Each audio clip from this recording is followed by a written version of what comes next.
ዋንትያ ሰለሞን የገዛ ወላጅ አባቷ ከሞተች የሬሳ ሳጥን ገዛላታለሁ ስለሷ አያገባኝም ያላት 9 ወር ሙሉ አርግዛ የወለደቻት የገዛ እናቷ ኩሽና የጣለቻት በ13 ዓመቷ ተደፍራ የወለደች ሕይወት በአንድ ወቅት ጀርባዋን የሰጠቻት ያ ሁሉ መከራና ፈተና ያላንበረከካት ጠንካራና የማትሰበሯ ዋንትያ ዛሬ የደረሰችበት የስኬት ደረጃ ያሳለፈችው ውጣ ውረድ አብረን በዚህ ቪዲዮ እናያለን። ወደ አዳዲስ መረጃ ዩቲዩብ ቻናል በሰላም መጣችሁ። ብዙ በአገራችን ኢትዮጵያ ስኬት ላይ የደረሱ አርቲስቶች ቤተሰቦቻቸውን ሲያመሰግኑ ተመልክታቸዋል። በዋናነት በተለይ ደግሞ እናታቸውን ከፍ አድርገው የስኬታቸው ትልቁ ድጋፍ እንዳደረገች ሲናገሩ አስተውለናል። ነገር ግን ዋንትያ ጋር ይህ ነገር የለም፣ ጭራሽ እሷ ጋር ተቃራኒ ነው።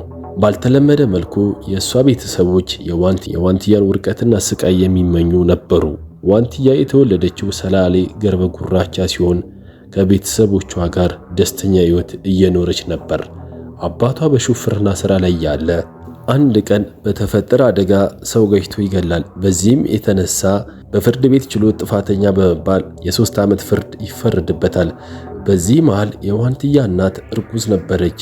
እሱ እስር ላይ ያለ አንድ ወንድና ሴት ልጅ በሰላም ትገላገላለች።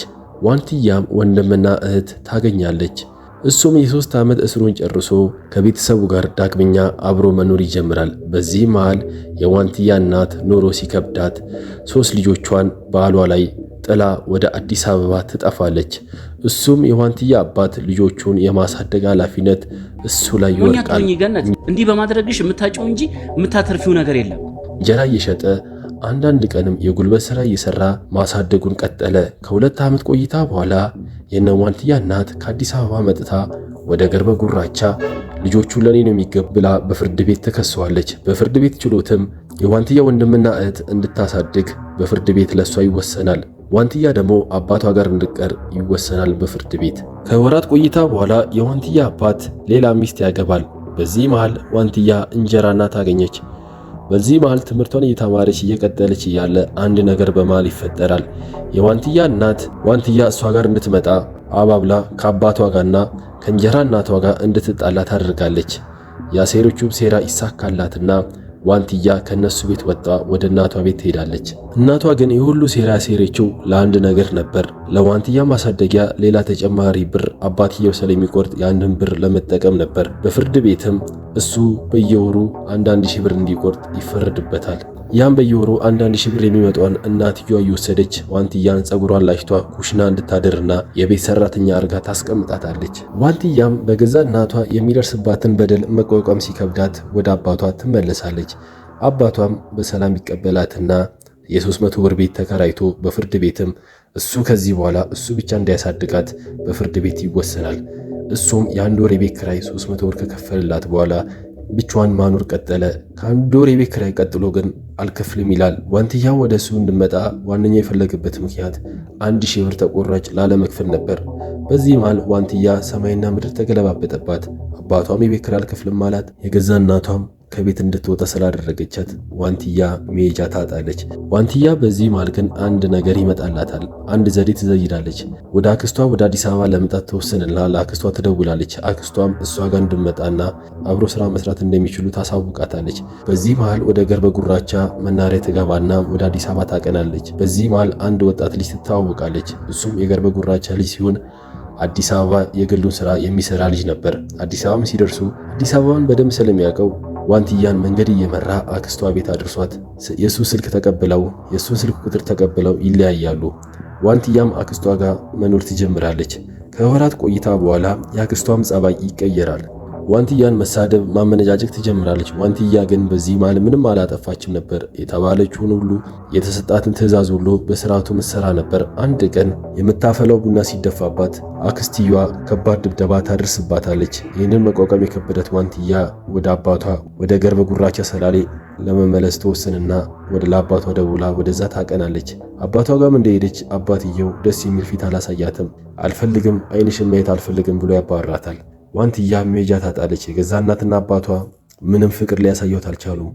መናኸሪያ ውስጥ የተዋወቀችው ወጣቱ ልጅ ጋር ትዝ ይላትና ለዛ ልጅ ትደውልለታለች። ልጁም አዲስ አበባ እንድትመጣና ከሱ ጋር አብራ መኖር እንደምትችል ስራም እየሰራች አብረው ኑሮ ማሸነፍ እንደሚችሉ ያሳምናታል። እሷ ወደ አዲስ አበባ አቅንታ ከልጁ ጋር መኖር ትጀምራለች። ከሳምንታት በኋላ ጁስ ቤት ተቀጥራ ስራ መስራት ትጀምራለች። ዋንትያ እድሜ ግን 13 ዓመት ነበር። ይህ ሁሉ ፈተና ሲያጋጥማት ከዕለታት በአንድ ቀን ይህ ወጣቱ ልጅ ጠጥቶ ይመጣና ዋንትያን በተኛችበት ይደፍራታል። ያኔ እድሜዋ በ13 ዓመት ነበር። እሷ ምንም ማድረግ ስለማትችል ይህ ሚስጥር ለራሷ ይዟ ለማንም ሳትናገር ስሯን ትገፋለች። ከወራት በኋላ ግን ስራ ላይ ያለች ዋንትያ ከባድ ህመም ያማታል። እሷም ወደ ሆስፒታል ሄዷ ስትመረመር የ1 ወር እርጉዝ እንደሆነች ይነገራታል። ዋንትያም የተነገራትን ማመን ይከብዳታል። ምክንያቱም ደግሞ የ13 ዓመት ልጅ ነኝ እንዴት ማርገዝ እችላለሁ ብላ ግራ ገብቷት ይህማ በስህተት ሊሆን ይችላል ብላ ለማንም ሳትናገር ስራውን ትቀጥላለች። ከ4 ወር በኋላ ዋንትያ ስራ ላይ ያለች ድጋሜ ለሁለተኛ ጊዜ ትወድቃለች። የጁስ ቤቱ አሰሪዎችም ዋንትያን ይዟት ወደ ሆስፒታል ሲሄዱ የ4 ወር እርጉዝና የልብ ህመም እንዳለባት ይነገራቸዋል። በዚህ መሃል ዋንትያን የደፈራት ልጅ ይጠፋል። ምክንያቱም ደግሞ እሷ ላይ የፈጸመው ወንጀል በህግ ስለሚያስጠይቀው ነበር። የጁስ ቤቱን ባለቤቶች ደግ ስለነበሩ ዋንትያን እዛ ሆስፒታል ሆኗ እንድትታከም ያደርጋሉ። ከ5 ወር ከሆስፒታል ቆይታ በኋላ ዋንትያ አንድ የምታምር ልዕልት የመሰለች ሕፃን ልጅ በሰላም ትገላገላለች። ከዛ ወዲህ ግን ወጧ ኑሮ ማሸነፍ ስላለባት ቁስሏን በደንብ ሳይደርቅ ወጧ የቀን ስራ መስራት ትጀምራለች። በዚህ መሃል ግን ዋንትያ ስራ እየሰራች ይከብዳታል። ምክንያቱም የተቀጠረችበት ምግብ ቤት ስለሆነ እሳት የሚበዛበት አካባቢ ስለሆነ ልቧን ስለሚያማት ስራዋን መቀጠል ይከብዳታል። በዚህ መሃል ዋንትያ መወሰን ይከብዳታል። እሷም ወደ ወለደችበት ሆስፒታል ትመለስና እዛ ያከማት ዶክተሮች ለአባቷ እንዲደውሉና ያለችበትን ሁኔታ ለአባቷ እንዲያስረዱላት ለነሱ ታስረዳቸዋለች። እነሱም ለአባቷ ደውለው ዋንትያ እንደወለደችና ከባድ ስቃይ ውስጥ እንዳለች ይነግሩታል። እሱ ግን እኔ ከዚህ በኋላ ዋንትያ የምትባል ልጅ የለኝም፣ ከሞተችም ንገሩኝ፣ የሬሳ ሳጥን እገዛላታለሁ የሚል አስደንጋጭ መልስ ነበር የመለሰው፣ ከአባት የማይጠበቅ። ዋንትያም ይህን ስትሰማ በአባቷ በእናቷ ለመጨረሻ ጊዜ ተስፋ ቆርጧ የ1 ዓመት ሕፃን ልጇን ይዟ ጎዳና ለመውጣት ትገደዳለች። በዚህ መሃል እድሜዋ 14 ዓመት ነበር። ጎዳና ላይ ያለች የተገኘውን ስራ እየሰራች ኑሯን ትገፋለች። በዚህ መሃል ኢቢኤስ ቴሌቪዥን እሷን መንገድ ላይ ያገኛት ጎዳና ላይ። ኢቢኤስ ቴሌቪዥንም ቀርበው እሷና ልጇን አንስተው ሕፃናት ማሳደጊያ ይከቷታል። በዚህ መሃል ግን ዋንትያ የገባችበትና የዋንትያ ልጅ የገባችበት የተለያየ ማሳደጊያ ነበር። ይህ ነገርም ዋንትያ አልተመቻትም ነበር። በደጋግ ኢትዮጵያን ምክንያት ደግሞ ለዋንትያ ብር ማሰባሰቢያ ከ400 ሺህ ብር በላይ ተሰበሰበላት። ዋንትያም ቆይታ በኋላ ልጇን ይዟ ያንን 400 ሺህ ብር እንዲሰጣትና የግሏን ስራ መስራት እንደምትፈልግ ለኢቢኤስ ተነግራቸዋለች። ኢቢኤስም እሷ ባመጣችው ሀሳብ ተስማምተው ያንን የተሰበሰበውን ብር ሰጠው ልጇንም አስረከቧት። እሷም የ1 ዓመት ልጇን ለአክስቷ ሰጣ የግል ስራዋን ትጀምራለች። በዚህ መሃል ወደ ሶሻል ሚዲያ ትመጣና ቲክቶክ መጠቀም ትጀምራለች። ለመጀመሪያ ጊዜ ቲክቶክ ላይ እንደመጣች ቲክቶከሩ እስጢፋኖስ ቶማስ ነበር ያጋጠማት። እሱም ከብዙ ሰዎች ጋር እንድትግባባና ዋንትያ ብዙ ፈተናን ያለፈች ጠንካራ ሴት እንደሆነች ለእሱ ተከታዮች ይነግራቸዋል። ዋንትያን ፎሎ በማድረግ ጊፍት በመስጠት ያበረታቷታል። በአጭር ጊዜ ውስጥ ቲክቶክ ላይ ብዙ ወዳጅና ተቀባይነትን አገኘች። አንዳንድ ግን እሷን የሚነቅፉ እሷን የሚተቹ ሰዎች ነበሩ።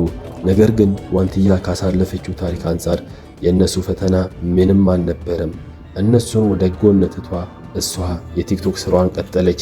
ብዙ የማስታወቂያ ጎርፎች ወደ እሷ መጡ። በአንድ ቪዲዮም ከ100 ሺህ ብር በላይ ነበር በዛ ወቅት የሚከፈላት። በሳምንታት ውስጥ በወራት ውስጥ ከ400 ሺህ ፎሎ በላይ ደረሰች። በብዙ የኢትዮጵያ ህብረተሰቡ ዘንድ ተወዳጅና ታዋቂ ሆነች። በዚህ መሃል የግሏን ስራንም እየሰራች ማስታወቂያዎችንም እየሰራች ዋንትያ አሁን በዚህ ሰዓት ከ1.4 ሚሊዮን ፎሎ በላይ ያላት ስትሆን በአሁን ሰዓት የግሏንም ስራ የተለያዩ ሶሻል ሚዲያ ማናጅመንት፣ ማርኬቲንግ እየሰራች ትገኛለች። ልጇንም የተንደላቀቀ ህይወት ለማኖር በቅታለች። ያ ሁሉ ፈተናና ስቃይ ቢያጋጥማትም በአምላክ እርዳታ ያን ሁሉ ፈተና አልፋ የማትሰበሯ እጅ የማትሰጧ ዋንትያ በዛሬው ዕለት የወር ገቢዋ ከ200 ሺህ ብር በላይ ደርሳለች። ለሁሉም ሴት ምሳሌ የምትሆኗ የዘመናችን ጀግኗ ዋንትያ ታሪክ በአጭሩ ይህንን ይመስላል። እናንተስ የአዳዲስ መረጃ ቤተሰቦች ስለ ዋንትያ ምን ተማራችሁ? ምንስ ተረዳችሁ? እስቲ ለሷ ያላችሁን ፍቅር በኮመንት አሳውቁኝ።